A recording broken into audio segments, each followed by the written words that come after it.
This is our Forex blog for December 27th, 2012, and this is our new currency meter, the FX trend intensity. And what's really nice about it is when you bring it up, it will load all the past history and also, of course, show you the real-time strength or weakness. We compare every currency to every other one, and in this particular case, let me link them all together, scroll back, and we'll compare the most active times, which is usually from 3 to 11:30. In a nutshell, you want to buy the strongest currencies versus the weak, and you want to sell the weakest versus the strong. This new trend intensity pretty much looks at the historical maximum volatility and then compares each currency for that time of the day to how strong or weak it is and gives you this reading. Trends of 40 are likely to continue. Trends of 80 are very likely to resume that direction. You can see right here, resumed. And it's all in context. You know, here's the first extreme weakness. It continues. This one, you know, was going up and down without much intensity. Here's the first signs of some strength in the dollar after the little bit of pullback that resumed. That you can see before that the trend really wasn't that strong. In a nutshell, here's how you want to use it. You want to scroll back. Let's just say at this time of the day, the dollar's pretty weak. And going forward, because trends typically don't last forever, there's going to be a counter trend phase. If you get a half an hour or so of very little strength after intense weakness, or in this case virtually no strength at all, that intense weakness is likely to continue. So at this point, you want to find a currency that has the opposite time frame trend, one that's super strong. And this particular one I did real fast for class. One of the things that I like to do is add, for the one I trade with, I didn't get around to doing it yet. I spent very little time tweaking the blog video workspace, but we have a daily, weekly, monthly trend. It's called pivot score, daily, weekly, and monthly. Once I add that, I'll make the chart bigger. And as you can see, the pound, if you have a currency that has a very strong daily, weekly, monthly trend, when you spot a real-time pattern, it's much more likely to continue. We'll put the same thing on the euro here. This is a new tool, so I haven't really had a chance between working, trading, and enhancing some of the tools that I use to do this. So between the euro and the pound, you can see the euro's daily, weekly, and monthly trends up. So if you see strength in both of these, it's much more likely to you want to trade the euro versus the weaker the dollar or the yen. So the euro is having some strength right here. You wait for a little bit of a pullback, and then when it falls off like that, that's usually when the uptrend is likely to continue. So at this point, at 235, you want to look for buys in the euro versus the dollar. And just so we can check the longer term trend of the dollar, let's add that real quick. And the one I focus on the most is the weekly trend. And this one's mixed. The daily trend just shifted down, the weekly trend was strong, and the monthly trend was weak. So it's kind of a mixed bag. The easiest trades, and the ones that tend to give you the most pips, are the ones when they're all lined up. One's strong on all time frames, real time, daily, weekly, monthly trend, and the other one's weak.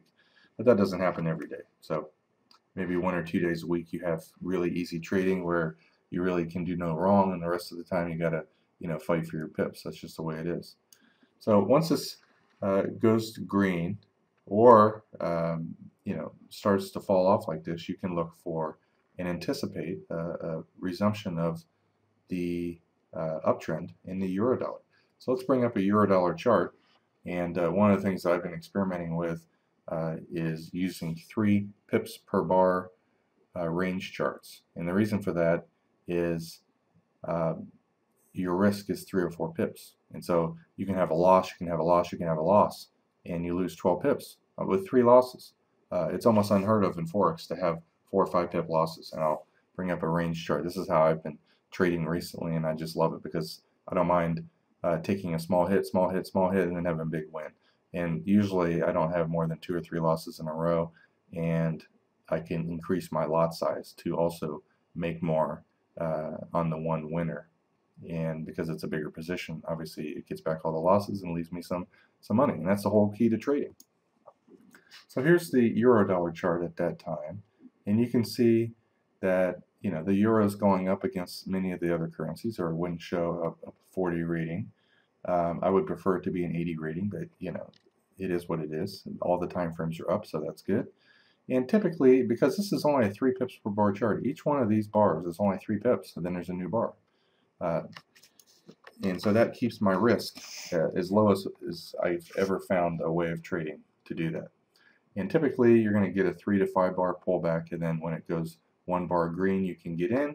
Or what I've found, and I've been using and even creating automated systems with this that work for me, the way I use them, is putting on the trend candles. This is a tool that, as soon as you get a pullback and the bar goes green, you can get in, and as soon as the bar goes red, you get out. So we would be long right here at the close, 32.45. Now remember, if the next bar goes red, we have a small loss.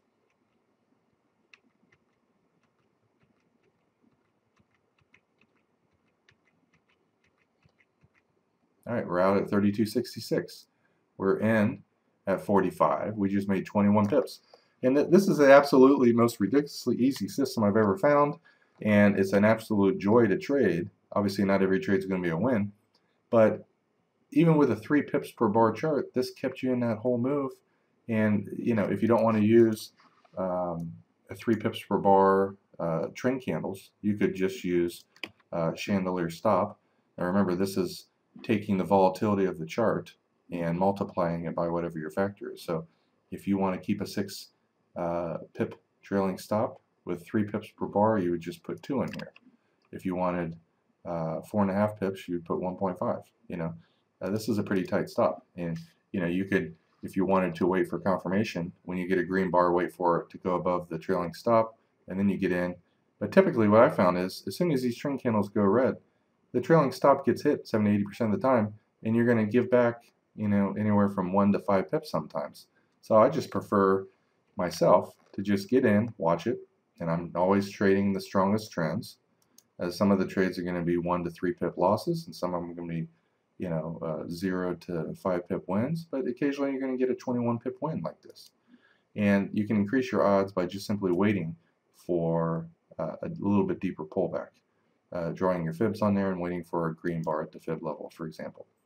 This is only a 3 bar pullback, and this one's already started to go back up. So I would probably avoid a trade like that because it's right near the highs. I want it to pull back a little bit more. If it pulls back, tries to go up, pulls back again, then when I get a green bar, I go long. And you also want to watch this. Now remember, we're trading the euro versus the dollar. So that last move up had incredible weakness. If it goes sideways here and breaks out, I want to be in it. All right, so I might take this trade right here. Again, I'm only risking 3 pips, 3 or 4 pips. I draw my fibs on here, and I know my fib target. If it gets up near the fib target, any sign of it slowing down, I'm out, especially after this thing's gone up. This is the 2nd wave up. This will be the 3rd wave up if it goes up. And so you're out. But look, we're in this trade at 68. We're out of this trade at 68. You got the spread. You lost 2 pips there. Big deal. And a lot of times when the market's up near the highs, you're going to get a lot of bars like that. If you wanted to just simply wait for it to go sideways for half an hour, 10 hour, and then break out over the highs, you're going to avoid a lot of the unnecessary losses. But I don't mind losing 2 or 3 pips. I'd rather be in it and not even think about it. Again, if you get into a loss like that, it's usually best to wait for it to just break the highs, and then you're in. Notice the euro is losing a little bit of strength. There's a little bit of strength in the dollar here. We'll see what happens. All right, so we're in at 71, and we're out. So we lost 5 pips there. And that's kind of, it didn't go sideways long enough, but that's all right. And again, another small loss. Now, at that particular time, notice there might be some other currencies that are a little bit better. This one, the yen, showed incredible weakness when the dollar had very little strength. So during this pullback phase, you might want to find a currency that was quite strong at that time. such as the pound. The pound is the one to be in right now. So, you know, it's hard to showcase this in a blog video. But what I'm going to do now is put the pound yen on there, and we're going to look at it during that time.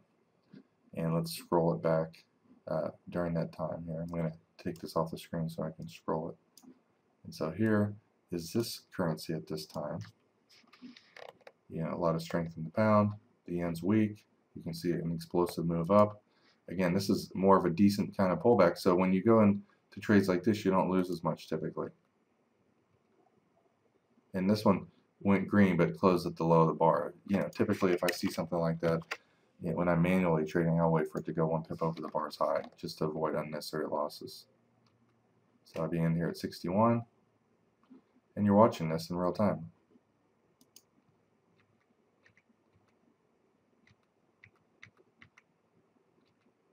Out at 66, so very small 5 pip win.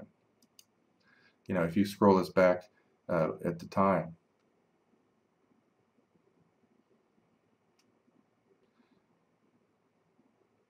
so we're going to go back forward here. The next trade you're in is the 61. Maybe this is the one that you can see. Yeah, that's the 5 pip one right there. Again, notice this closed at the low of the bar. I'm going to wait for it. I'd much rather get in this right here at 65. You can see some strength coming back in. It might be just a matter of time, a bar or two before the yen goes weak again. And if it does, you hang on to the trade. You're going to probably make 15 to 20 pips, even using a 3 pips per bar chart. A little bit of weakness here. The pound is very strong. It's likely to break out through the highs. And usually you're better off kind of knowing where your fibs are and getting out of half your trade there. In this case, we're in at 65. It's gone up 10 pips on the first half. And probably the next bar is going to go red, I would bet, just because of how these trend candles are set up. Alright, so there it went red. If you wanted to use the trailing stop, anytime it hits an 80 level, it tends to you're going to get more pips and not have to get in and out as much using the trailing stop versus the other one. If you don't have a plus 80 reading on one of them, you're better off using the trend candles. And this is a scalping method, by the way. We have longer term methods. I'm going to try to mix up the blog videos and show different styles of trading and let people, you know, find one that fits their style. I like to trade a lot of lots and scale in and out of trades, mostly scale out. Occasionally encountering trend, I'll scale in, but for the most part, get into a big trade, get out. If I lose once or twice in a row and I see one that's a plus 80, I'll trade more lots on it like that to get my loss back. So you can see in this case, it's about to hit your stop. It's only 1 pip away. You're out at 78 versus the close of this bar is 77. It's only 1 pip more by hanging on. That's why the fib targets are so good. Now, as we scroll through the day, let's try to find some other opportunities.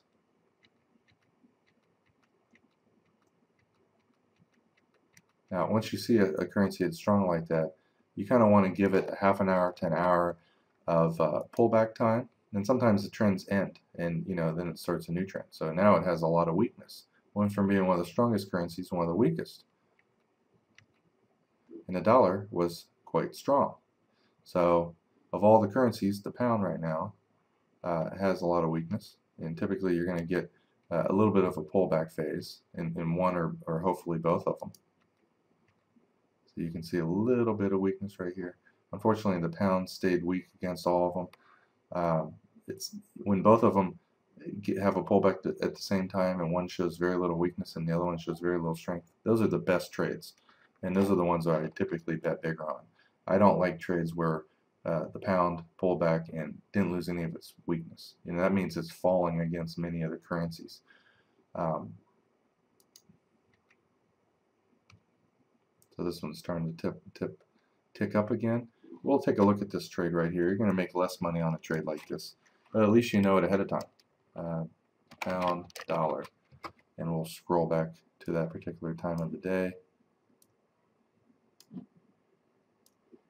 You can see the chart. It was in an uptrend. It pulled back. You know, you're better off drawing your fibs and getting short at the 50 or 62% level. So this was such a shallow pullback. It's not enough for me personally. And there wasn't, I'd like to see at least 3 to 5 bars of red here. But you can see this trend continued down, and it reflects it right here in the pound. It just continued getting weaker. If you wanted to take that trade here, you can see you're up 17 pips in that currency. I prefer, again, like I said, when they both line up. One of them showing a lot of strength, and during the pullback very little weakness. The other one's extremely weak and shows some kind of a pullback up, so that you can get into it on a pullback versus selling the lows, which I absolutely hate to do. I would never, if I did take this trade, which is probably very likely, and unfortunately it works. There's nothing more annoying than when the market doesn't give you an easy, low risk, high probability setup. But that's the way the market is. But you can see how the trend candles did a pretty good job. If you just simply follow the strongest ones and use, wait for some kind of a pullback, it goes red and you're in. And this does an excellent job of getting you out at 62. You would have been in this at 79. At 17 pips minus your spread. It's a pretty good trade for a scalping type trade. A lot of people that scout Forex are looking for 3, 5, 6 pips, and they very rarely get 15 to 20 or sometimes 30 pip wins. So let's go forward and to do one more example. Hopefully, the euro is showing strength again. And a lot of times that's what happens. If you're willing to trade outside of the normal range, a lot of strength here. You can see a little bit mild weakness, not as much as the intensity. The daily, weekly, monthly trends up. The pound is weak. If you wanted to look for buys in the euro pound, you can certainly do that. So let's take a look at the euro pound. This one tends to not be very volatile, but a strong euro and weak pound. I typically, when I spot one of these and it's already been green for a couple bars, I'm not buying here after already being up 1, 2, 3, 4 or 5 bars. I want to wait for some kind of a pullback, and in this case you can see you missed the trade. Alright, that's a decent enough pullback. Typically, after so many bars down, I will go long when I see a pattern, in the euro versus the pound, when it goes above this bar's high, and not wait. I would have expected this next bar up to be green. It did close on its high. If it goes 1 pip above that, I'm going to get in early and anticipate. Again, my stop's just 1 pip underneath that bar's low, and it's only a 3 pip bar. And that way, if I get into it and it ticks up and comes back down, I can move my stop up. I'm going to lose 2 or 3 pips if I'm wrong. And you're watching this. Here's the euro. The pound has lost its upwards momentum, the pullback, the counter trend trade, and you can see the euro's lost its weakness. It's very likely to go green again, and hopefully this goes red. And you never know what kind of trade you're going to get. So this is the first red bar. I'm still kind of leaving my stop here. I didn't get stopped out, and the next bar either goes up or I'm out. All right, now I'm moving my stop to break even. It should take off here. If it doesn't, again, this went green. This one's still green too, which means the pound's going up against some of the pairs. Hasn't pulled back that much. In the euro, which was going down, is now going back up against most of the other pairs. If you see one of these spike to 80 when you're in a trade, you've hit a home run. If they stay low values, you're not going to make as many pips. Here's the highs. The highs are always, resistance on the way up. All right, it shot through it. This one's 40. This one is getting a little weaker. I'm going to get out of half my trade here because this is a currency I don't typically trade that much. You can see 11 pips already in this, and I would, even if it does turn, even if the bars don't turn red, I'm going to get out of it when it goes below that previous bar's low, and not give back too much of my profit. All right, so we're out here around 13, and most of the time, when this bar turns red, your stop's going to turn red anyway, as you can see. So why have a wider stop and give back more profit? I mean, it's just much easier for me to just get in and out, in and out, in and out. Other people may not like that. I mean, this is pretty much the method I'm trading now. And I will, last but not least, show you one script I'm working on that I'm also using in automated systems.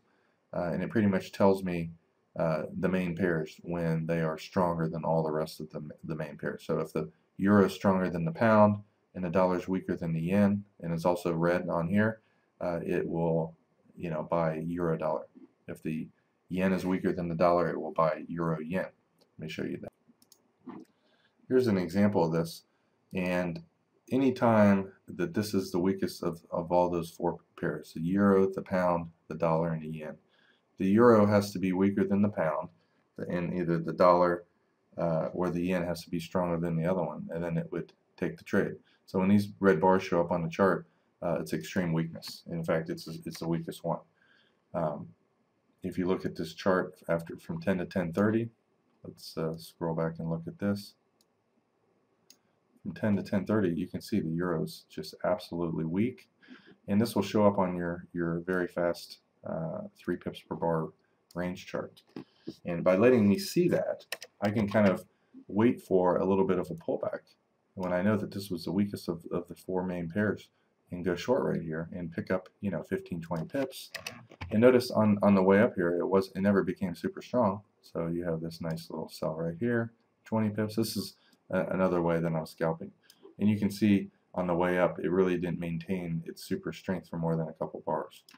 But typically, if you see green bars on the way up, no red bars on the way down, when it breaks out, you can get in. It loses its strength, you can get out. It kind of really chopped its way on the way up, but it's very clear on the way down, especially right here. Extreme weakness, no super strength on the way back up. You're short right here on this red bar. It only pulled back 2 bars, and boom, you can see the first one went down 10, 20, 30, 40 pips, 20 pips, 20 pips. Let me showcase, let's say the pound dollar. On the way up, lots of strength, pullback without that much weakness. You get in it when it breaks out after those little sideways bars, and you want it to see some green, and you can use trailing stops, or you can just simply scalp your way and make 5 or 10 pips every time you get into these. And here's the first sign of extreme weakness. This is the pound's the weakest, the dollar's the strongest of those 4 pairs. You get the little pullback, and there's no dark green bars, as you can see right here on the way up. Very high probability. And again, I always use fibs. I typically exit most of my trades at the fibs if I'm lucky enough to get there. If the bars are red down here, I'm going to expect it to go to 1.618. If they're not, it's probably going to stop at 1.302. So I found that this, after I trade with it a little bit longer, I'm going to release a tool that colors the bars like this, so you can kind of, watch. And you don't necessarily buy or sell when they turn red, but it just lets you know when they are the strongest. And if you get a little bit of a pullback without any red bars, you can buy the pullback a lot safer. Notice there was no, a couple of dark green bars, no red bars. The pullbacks, worked every time.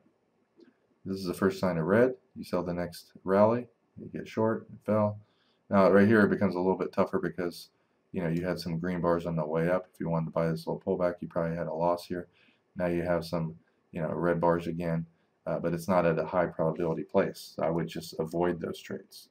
Usually the beginnings of trends, it's the best. So if you had some red bars here, and then you had a couple bars up, as soon as it starts to go down, you go short. But there was no red bar, so I probably would have missed this trade, unfortunately.